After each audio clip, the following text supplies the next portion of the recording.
Believe me, अगर आपको कभी भी सच्चा प्यार हुआ है तो ये कहानी आपके दिल को छू लेगी। तो बिना किसी देरी के आज की कहानी शुरू करते हैं। कहानी की शुरुआत में हम एक प्रिंटेड फोटो को देख पाते हैं। एक लड़का है जो उसे देख रहा है। शायद वो उससे प्यार भी करता है और नाराज़ भी है। तो वो यहाँ से आगे बढ़ने लगता है और सीन यहीं से शिफ्ट हो जाता है और हम पहुँच जाते सैन फ्रांसिस्को में। यहाँ पे दीपू अपनी मेडिसिन ले रही है। उसका पति उसे काफ़ी ज़्यादा उसका ध्यान रखने के लिए समझा रहा है, पर इसी दौरान उसको एक कॉल आती है। पहले तो 2 बार वो उससे साफ साफ मना कर देती है कि कोई रॉन्ग नंबर है और वो अपनी ड्राइंग कंटिन्यू करने लगती है।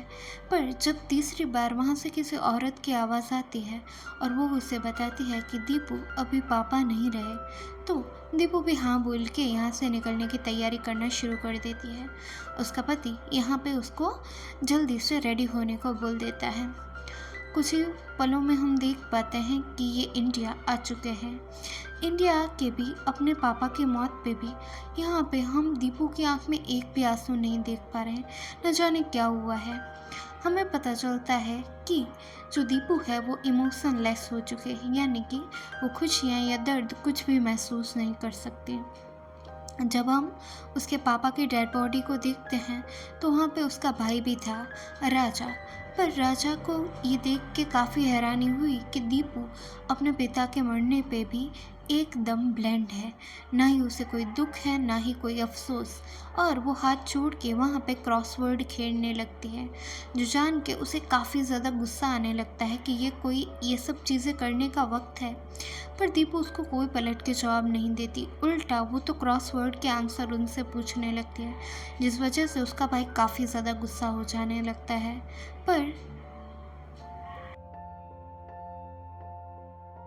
पर आखिरकार वो जा कहाँ रही है, इस बात से हम अभी के लिए अनजान हैं। रास्ते में उसे सोडा पीने का मन करता है, तो वो एक सोडा वाले के पास रुक जाते हैं। यहाँ पे सोडा पीते पीते उन्हें एक कपल की बातें सुनाई देने लगती हैं।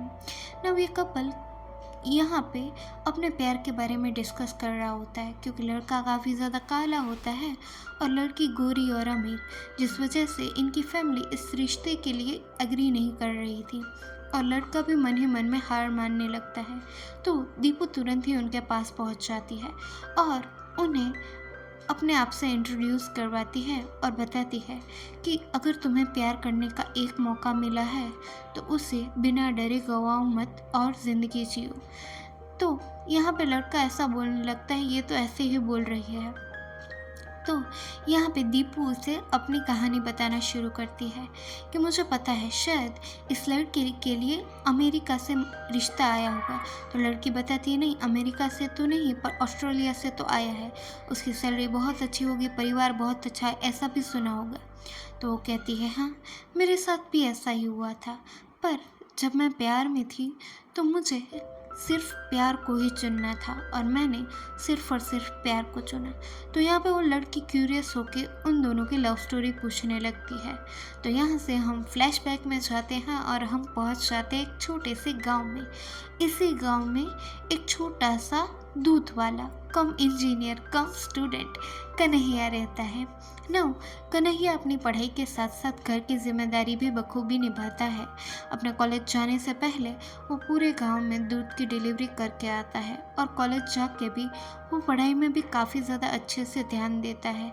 यहाँ पे उसके चाचा जी उसको काफ़ी ज़्यादा डांटते हैं कि तुम सिर्फ काम पे ध्यान दो, पर यहाँ पे कन्हैया उसे समझाता है कि वो दोनों ही साथ में कर सकता है। यहाँ पे हम मिलते हैं दीप्ति से और उसके दोस्तों से। दीप्ति इस कॉलेज की सबसे सुंदर और इंटेलिजेंट लड़की है। उसकी दोस्त है पद्मा और यहाँ पे हम कन्हैया के भी दोस्त से मिलते हैं जो है बाला।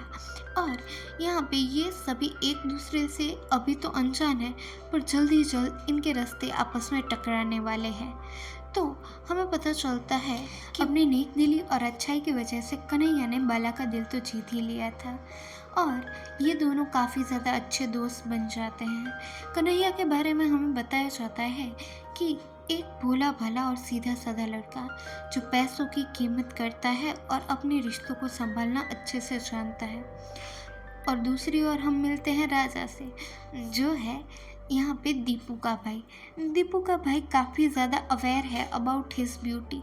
उसे लाइफ में गोरा होना ही उसका एकमात्र मकसद लगता है और उसे ऐसा चाहिए कि वो कैसे भी करके गोरा बन जाए ना। इस चीज़ से दीपू और उसके भाभी काफ़ी ज़्यादा मजाक बनाते हैं उसका, पर उसे कोई फ़र्क नहीं पड़ता है और वो फिटनेस के लिए सुबह बीच पे जॉगिंग के लिए भी जाता है। यहाँ पे वो एक लड़की से मिलता है और ये लड़की उसको अपना भाई मानती है।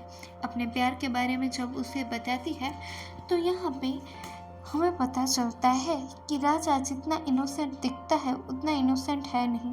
उसने उस लड़के के हाथ पैर तुड़वा दिए थे और मजबूरन उस लड़की की शादी भी वो कहीं और तय कर देता है, जिस बात से उसके पिता तो खुश थे पर वो लड़की टूट जाती है।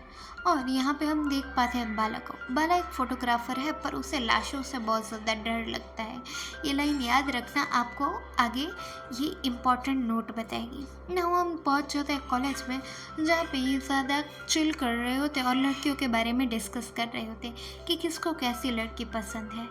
ये डिस्कस करते करते इनका सिगरेट पीने का मन हो जाता है तो ज़बरदस्ती कन्हैया को भेज दिया जाता है ऊपर की ओर ना। कन्हैया जब सिगरेट के लिए माचिस लेने के लिए जाता है तो वापस आते हुए वो वहाँ पे रास्ते में यहाँ पे देख लेता है हमारी हीरोइन AKA दीपू को ना। दीपू यहाँ पे एक डांस में लीड डांसर बनी थी और उसको साक्षात माता के रूप में देख के उसके फ्रेंड्स और हमारा कन्हैया फ्लैट हो जाता है। उसको इससे देख के वो तो उसके वहीं पे नज़र उतारने लगता है। उसके मन में उसके लिए एक ऐसा भाव जागृत होता है जो कि प्रेम से भी काफ़ी ज़्यादा बढ़कर है और वो उसको पलट पलट के देखने लगता है, उसकी नज़रें उतारने लगता है। और यहाँ से तो कन्हैया दीपू के प्यार में ही पड़ जाता है। उसके बर्थडे वाले बैनर को भी वो बर्थडे से पहले ही चुरा लेता है और यहाँ पे हम पहुँच पाते हैं उसके कॉलेज में। कॉलेज में उनके प्रिंसिपल काफ़ी ज़्यादा स्ट्रिक्ट होते हैं।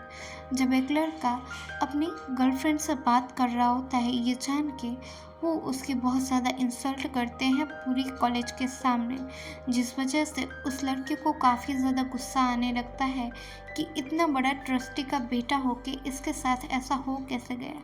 उसके मन में एक बदले की भावना जाग चुकी थी पर वो बदला कैसे ले, विलन से हीरो आखिर बने तो बने कैसे, इसी प्लान में वो जुटा हुआ होता है। और तभी उसके सामने आ जाता है कृष्णा। नव कृष्णा वहाँ पे वॉशरूम यूज़ करने के लिए जाना चाहता होता है पर यहाँ पे ये लोग उसको बकरा बनाने के प्लान में लग जाते हैं क्योंकि उन्हें अपनी इमेज सुधारने के लिए किसी की तो इमेज ख़राब करनी ही थी। तो फिर क्या था, वो यहाँ से कृष्णा को फॉलो करने लगते हैं। एक दिन जब लड़कियाँ कॉलेज के एक रूम में कपड़े चेंज कर रही होती हैं तो उस रूम में ज़बरदस्ती कन्हैया को धकेल दिया जाता है। नव जो जान के उसके बहुत ज़्यादा मार कुटाई वहीं पे शुरू हो जाती है कि तू कितना गंदा खिलौना है, तेरी शक्ल से ही दिखता है कि तू कितना हरामी है। ऐसा सब उसे बहुत गंदा गंदा बोला जाता है और उससे ज़बरदस्ती यहाँ पे बहुत ज़्यादा पूरा पोर्ट्रेट किया जाता है। प्रिंसिपल भी उससे काफ़ी ज़्यादा नाराज़ हो जाता है और उसे पनिश करने का प्लान कर लेता है पर सीन यहाँ से कट हो जाता है और हम पहुँच जाते हैं दीपू के घर। न जाने क्यों आज दीपू अपनी भाभी से प्यार की बातें कर रही है। वो उनसे पूछती है कि भाभी प्यार क्या होता है, आपने कभी किसी से प्यार किया है? तो उसके भाभी उसे समझाती हैं कि बेटा प्यार के लिए हम कोई भी हद पार कर सकते हैं। प्यार ना तो ऊंच नीच देखता है, ना जात पात, ना रंग, वो सिर्फ बेपनाह हो जाता है और जिससे एक बार हो जाता है बस उसी में हम अपनी दुनिया देखने लगते हैं ना। इसी ख्याल के साथ हम देख पाते हैं कि अगले दिन जब दीपू कॉलेज जाती है तो वो खुद प्रिंसिपल के पास जाती है और उन्हें बताती है कि शायद कन्हैया गलती से वहाँ पे आ गया होगा और उसने अपने हाथ पैर जोड़ लिए थे जब वो वहाँ पे गिरा था। जो जान के अभी प्रिंसिपल को अपनी गलती का एहसास होता है। वो कन्हैया को बुला के अपनी गलती के लिए माफ़ी मांगता है और उसको आने वाले फंक्शंस में एक्स्ट्रा अपॉर्चुनिटी देने का भी प्रॉमिस कर देता है। जो जान के कन्हैया काफ़ी ज़्यादा खुश होता है पर न जाने क्यों वो दीपू से बिना कुछ बोले ही वहाँ से निकल जाता है। फिर कुछ दिनों बाद इनके कॉलेज का एक प्ले होता है जहाँ पे कन्हैया हनुमान बनता है और इसका फ्रेंड बाला जामवंत। यहाँ पे ये लोग अपनी रिहर्सल कर ही रहे होते हैं, पर कुछ सीनियर वहाँ पे आके इनके बहुत ज़्यादा इंसल्ट करने लगते हैं। जब कन्हैया उन्हें समझाने की कोशिश करता है, ये उल्टा उसी को मारने लगते हैं, जिस वजह से कन्हैया को काफ़ी ज़्यादा गुस्सा आता है और वो अपनी गदा लेके अपना सिर उसमें ज़ोर ज़ोर से पटकने लगता है, एज इफ उसके फ्रेंड ने उससे प्रॉमिस लिया था कि वो कभी भी दूसरों पे हाथ ना उठाएगा। ना ये जान के उसका फ्रेंड उससे तभी वो प्रॉमिस तोड़ देता है और उसको मारने के लिए बोलता है। फिर क्या था, सीनियर्स वर्सेस जूनियर। यहाँ पे जूनियर के बहुत सारे बच्चे कन्हैया का साथ देते हैं और सीनियर की अच्छे से पिटाई करते हैं। साथ साथ में उसे जो ये रंग के मामले में हर बार वो कन्हैया को निग्लेक्ट करता है, उसके बारे में भी समझाते हैं कि अगर रंग से ही सब कुछ होता तो शायद भगवान भी कभी काले ना होते और काला रंग बनाते ही नहीं। पर ऐसा कुछ नहीं है, लाइफ में आगे बढ़ने के लिए पढ़ाई ज़रूरी है, अपनी इज्जत ज़रूरी है, ना कि रंग। और ये ज्ञान देके वो यहाँ से निकल जाता है ना। कुछ दिनों बाद कॉलेज का रिजल्ट आ जाता है, तभी दीपू यहाँ पे अपने फर्स्ट आने की खुशी में कन्हैया को इनवाइट करने आती है। कन्हैया हाँ तो कहता है, पर उस दिन वो वहाँ पे जाता नहीं। दोबारा फिर से दीपू उसके पास आती है और उसको अलग से कैंटीन पार्टी ऑफर करती है, पर कन्हैया वहाँ पर भी नहीं जाता। अब वहाँ पे बहुत ज़्यादा गुस्से में आकर दीपू उसके पास जाते हैं। आखिरकार तुम अपने आप को समझते क्या हो? मुझे लगा कि तुम अच्छे इंसान हो और तुम मुझसे प्यार भी करते हो, शायद मुझे छुप छुप के देखते हो। तो मैंने जब तुम्हारे पास आने की कोशिश की, तुमने तो अपना अलग ही रौब दिखाना शुरू कर दिया। पर यहाँ पे कन्हैया उसे बताता है कि ऐसा कुछ नहीं, वो उसे पसंद तो करता है, पर उन दोनों की जोड़ी शायद रसगुल्ले और गुलाब जामुन जैसी होगी, जिस वजह से वो उससे दूरी ही बरकरार करना रखना चाहता है। वो उसको लाइफ में बहुत आगे जाते हुए देखना चाहता है, पर उसके साथ शायद रहने की उसकी औकात नहीं। पर यहाँ पे दीपू उसे आई लव यू बोल के हक कर लेती है, जिससे कन्हैया के सारे डाउट क्लियर हो जाए ना। उसको वो नेक्स्ट लोकेशन मिलने की बता के यहाँ से चली जाती है और कन्हैया भी तैयार हो जाता है अब अपनी प्यार अपनी दीपू से मिलने के लिए। पर दीपू से मिलने के बावजूद भी उसे भरोसा ही नहीं था कि ये वही दीपू है जिस पे पूरा कॉलेज लट्टू है और वो मुझ जैसे के साथ है। पर दीपू उसे समझाती है कि उसने उसके नेचर से प्यार किया है, ना कि उसके रंग से। और यहाँ से इन दोनों का प्यार धीरे धीरे परवान चढ़ने लगता है। आपस में बातें करना इनको बहुत पसंद था, साथ में टाइम स्पेंड करना। कुछ दिनों में ही कन्हैया यहाँ पे दीपू को अपने घर लेके जाता है। वहाँ पे अपनी फैमिली से भी उसको मिलवाता है, जिसमें 2 गाय 2 भैंस और एक लक्ष्मी, जो उसकी एक प्यारी सी बछड़ी है, और अपने पापा और अपनी मम्मी से उसको मिलवाता है। हालांकि उसकी मम्मी अभी इस दुनिया में नहीं, पर फिर भी उसके साथ जुड़े वो यादगार लम्हे यहाँ पे दीपू से शेयर करता है।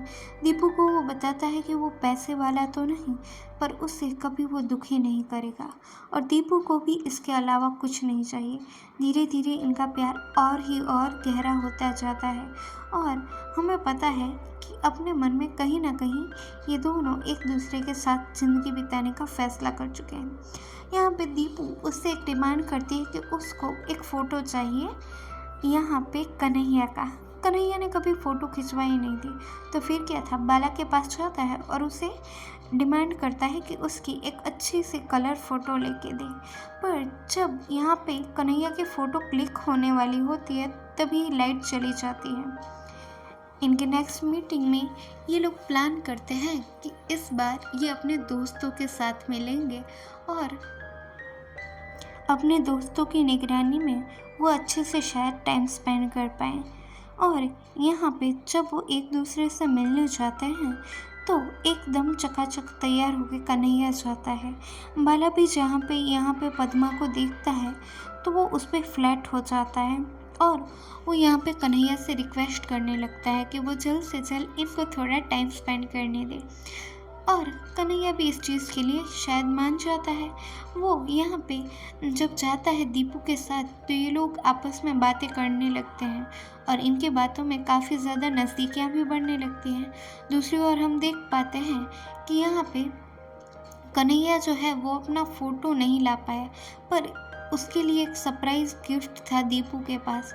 उसने अपने सीने पे कन्हैया के नाम का टैटू करवा लिया है, जो जान के कन्हैया काफ़ी ज़्यादा नाराज़ हो जाता है कि मेरे लिए इतना सब करने की क्या ज़रूरत थी, अगर घर में पता चल गया तो लोग क्या कहेंगे।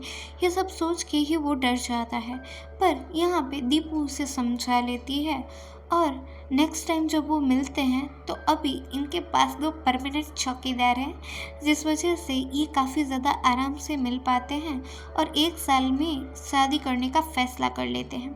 पर यहाँ पे उनके एक सीनियर इनको चुपके से बात करता हुआ देख लेते हैं, पर वो कुछ कहते नहीं, सही मौके का इंतज़ार करते हैं। दूसरी ओर हम देख पाते हैं कि कॉलेज में भी एक फंक्शन आने वाला है। स्पीच के लिए काफ़ी ज़्यादा एक्साइटेड होता है कन्हैया, पर यहाँ पे उनके प्रिंसिपल भी काले गोरे के भेद में उसको स्टेज पे नहीं आने देते कि अगर तू स्टेज पे होगा तो स्टेज अच्छा ही नहीं लगेगा, ये बोल के उसे बहुत ज़्यादा इंसल्ट करते हैं। पर कन्हैया यहाँ पे हार नहीं मानता। फंक्शन वाले दिन जब वहाँ के गेस्ट की स्पीच ख़त्म हो जाती है तो कन्हैया की बारी आ जाती है ना। कन्हैया यहाँ पे एक बहुत बढ़िया सी स्पीच देता है कि कैसे लोग उनको रंग से जज करते हैं। काला होना कोई उसकी चॉइस नहीं थी, और अगर वो नेचर से काला होता तो उसे शर्म आती। रंग तो किसी का भी कैसा भी हो सकता है। शायद भगवान कृष्ण भी काले थे, तो क्या हम उसका मजाक बनाते हैं? और ऐसे ही वो उनको अच्छे से समझाने की कोशिश करता है। कुछ दिन होते हैं, लोगों में अच्छे से परिवर्तन भी आने लगता है। इसी दौरान हम देख पाते हैं कि आज फिर से दीपू का बर्थडे है। दीपू उसे मिलने के लिए बुलाती है। कन्हैया पहले तो काफ़ी ज़्यादा डर जाता है, पर दीपू की रिक्वेस्ट पे वो फाइनली उससे मिल जाता है ना। जब वो मिलने जाता है तो वो जिस रूम में होते हैं, कोई अभी वो हैप्पी बर्थडे विश करे उससे पहले ही वो डोर लॉक कर देता है। कन्हैया काफ़ी ज़्यादा कोशिश करता है कि वो डोर ओपन करके बाहर निकल पाए, पर जब डोर ओपन होता है तो उनके सामने होती है उनकी दोस्त और प्रिंसिपल और सभी कॉलेज के स्टूडेंट, और इस सिनेरियो को वो एक गंदा मोड़ दे देते हैं। यहाँ पे वो ऐसा बताते हैं कि ये दोनों छुप छुप के कॉलेज में गलत काम करने के लिए आते हैं। राजा को तो ये सुन के बहुत गुस्सा आने लगता है, अपनी बहन पर भी और कन्हैया पर भी। पर कन्हैया की बात तो कोई सुनने वाला नहीं था, और राजा यहाँ पे कुछ डिसाइड करता है कि अब वो दीपू को पढ़ने नहीं देगा। घर पे जाके अपने बीवी को भी वो बहुत मारता है और यहाँ से दीपू को दूर भेजने का प्लान कर देता है। दीपू यहाँ पे काफ़ी रिक्वेस्ट करती है, पर उसकी रिक्वेस्ट का किसी पर भी कोई असर नहीं होता और उसको यहाँ से बहुत दूर विजयवाड़ा भेज दिया जाता है। दूसरी ओर हम देख पाते हैं कि कन्हैया भी काफ़ी ज़्यादा बेहाल है। वो यहाँ पे दीपू के साथ बिताए हुए हसीन लम्हों को याद कर रहा है, पर उसको दीपू का कोई पता नहीं। मैं आपको बता दूँ कि ये टाइम लाइन है 90s की, जहाँ पे फ़ोन उतने ज़्यादा वर्किंग नहीं थे, जिस वजह से ये दोनों काफ़ी ज़्यादा दूरी में जी रहे थे। एक रात की बात होती है, राजा तैयार होकर कहीं जाने की बात कर रहा होता है और उसकी वाइफ उसे समझाती है, पर उस पर कोई असर नहीं होता। यहाँ से वो जाता है कन्हैया के पास। कन्हैया बदहालत में था, जिसको बहुत ज़्यादा मारा गया था। मारने के बावजूद उसका मन नहीं भरा था, तो वो उसे बताने लगता है कि देख, मुझे तुझसे कोई पर्सनल इशू नहीं, पर तू काला है इसलिए तू मेरा जीजा बन ही नहीं सकता। मुझे लाइफ में सिर्फ गोरे लोग से ही वास्ता रखना है।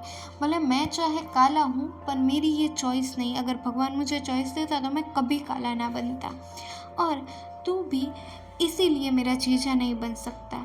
तू चाहे पढ़ लिख आगे बढ़, पर मेरा इससे कोई लेना देना नहीं है।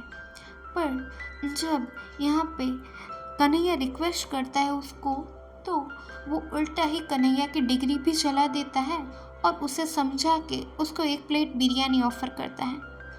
ना बिरयानी खाते खाते उसे वो एक और स्टोरी बताता है, जहाँ पे वो रिवील करता है कि जब वो ये बकरी पकड़ने गया तो वो काली सी बकरी उसको मरना नहीं था। वो जब उसका गला कट गया तो वो रोने लगी और बोलने लगी कि मैं बछड़ा हूँ और मेरा नाम लक्ष्मी है। तो जहाँ पे हमें पता चलता है कि इस कमीने ने उसके बेचारे बछड़े को मार के उसी को खिला दिया, जो जान के कन्हैया अंदर से टूट जाता है और फिर भी वो हार नहीं मानता।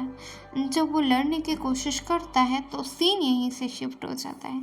हम देख पाते हैं दीपू का आज फिर से बर्थडे है, 1 साल हो गया उसे यहाँ पे, और बर्थडे गिफ्ट में अपने भाई से वो अपनी पढ़ाई की परमिशन मांगती है।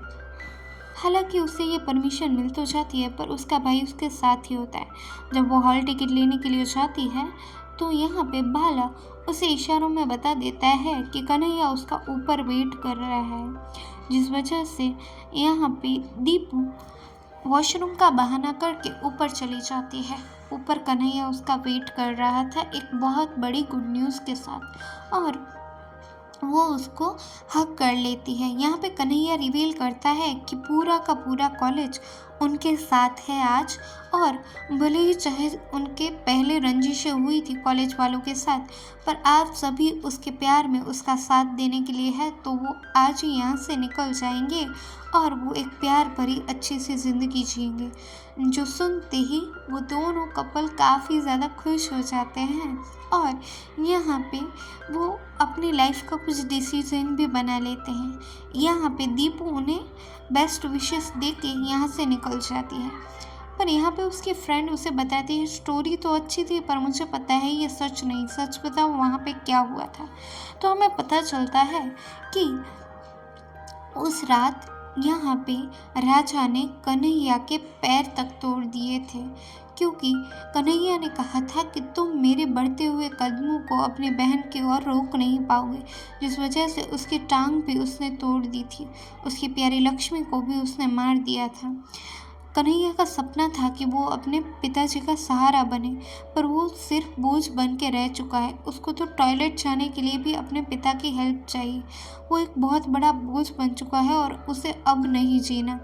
ना ये बातें सुन के दीपू काफ़ी ज़्यादा टूट जाती हैं। यहाँ से अभी के लिए तो वो निकल जाते हैं, पर उन्होंने कुछ प्लान किया था और इसी प्लान के साथ कन्हैया भी अपने घर जाता है। यहाँ पे हमें पता चलता है कि अगली सुबह दीपू और कन्हैया अपना घर छोड़ के जा चुके हैं। जब राजा को इस बारे में पता चलता है तो वो तुरंत बाला को पकड़ के इनको ढूंढने लगता है, और यहाँ पे हम उसी बीच पे देख पाते हैं कन्हैया और दीपू को। इन दोनों ने ही जहर खा लिया है और एक आखिरी बार अपने प्यार का इजहार ये एक दूसरे को करते हैं। यहाँ पे रिवील करता है कन्हैया कि उसने जब पहली बार दीपू को देखा तो उसके मन में कोई लालसा नहीं थी, कोई भय नहीं था, बल्कि इज्जत थी, भक्ति भाव था, उसे हमेशा अपने साथ रखने की इच्छा थी। और ये सुन के काफ़ी ज़्यादा इमोशनल हो जाती है दीपू, और फिर जब वो उसके अपने गोद में सर रख के अपने प्यार की सच्चाई बताने की कोशिश करती है, तब तक कन्हैया ये दुनिया छोड़ के जा चुका था। धीरे धीरे उसकी भी तबीयत काफ़ी ज़्यादा ख़राब होने लगती है और वो भी अपनी चंद सांसें अभी समेटने ही वाली होती है। तभी उसका भाई राजा बाला को लेके यहाँ पे आ जाता है। थोड़ी देर ढूंढने पर इनको इन दोनों की बॉडी मिल जाती है। ना बॉडी मिलने के बावजूद ये अपनी बहन को लेके यहाँ से निकल जाता है। जैसा कि हमें पता है कि बाला को बहुत ज़्यादा प्रॉब्लम होती है डेड बॉडी से, पर यहाँ पे वो कुछ हिम्मत करता है क्योंकि उसका एक प्यारा सा दोस्त आज शायद कुछ आखिरी सांसें ले रहा है या ले चुका है। तो वो अपने कंधे पे उसको यहाँ से उठा के उसके बाबा के पास लेके जाता है। जब वो अपने घर पहुँचता है तो उसके बाबा उसे देख के फूट फूट के रोने लगते हैं कि आखिरकार ये दिन आया ही क्यों। उनके जीते जी उनको अपने बेटे को ऐसा मरा हुआ देखना उनसे बर्दाश्त ही नहीं हो रहा था। पर यहाँ पे बाला बताता है कि ऑलरेडी बहुत देर हो चुकी है, हमें जल्द ही इसका अंतिम संस्कार करना होगा, जिसके लिए अभी ये 2 लोग ही होते हैं। तो कोई और का सहारा ना पाके एक वहाँ पे पड़े रेकड़े में उसको ये बिठा के लेके जाने लगते हैं। पर किस्मत का मारा बेचारा, उसी वक्त बारिश शुरू हो जाने लगती है। तो बाला तुरंत भाग के लेके जाता है घर में और वही बैनर वो लेके आता है जो कि था दीपू का बर्थडे का, और उसको अपने दोस्त से कवर करके वो फाइनली उसके अंतिम संस्कार कर देता है। अंतिम संस्कार करने के बावजूद भी शायद आज भी कन्हैया दीपू से उतना ही प्यार करता होगा या नहीं, इस बात की सच्चाई जानने के लिए दीपू आज आई है यहाँ पे कन्हैया के घर पे। कन्हैया के घर पे आके वो उसके पिताजी से बात करने लगती है कि आखिरकार क्या हुआ था। उसके पिताजी उसे सच्चाई बताते हैं और वो जो जान के दीपू काफ़ी ज़्यादा टूट जाती है। वो कहते हैं कि मैं पहले ट्रेन में एक ड्राइवर था। मैं हर रोज़ बहुत सारे लोगों को ट्रेन के आगे आके मरते हुए देख पाता था, पर मुझे उनसे रोक नहीं पाता था, जिस वजह से मुझे इतना ज़्यादा दुख हुआ कि मैंने वो जॉब छोड़ दी। मेरा बेटा भी मर गया।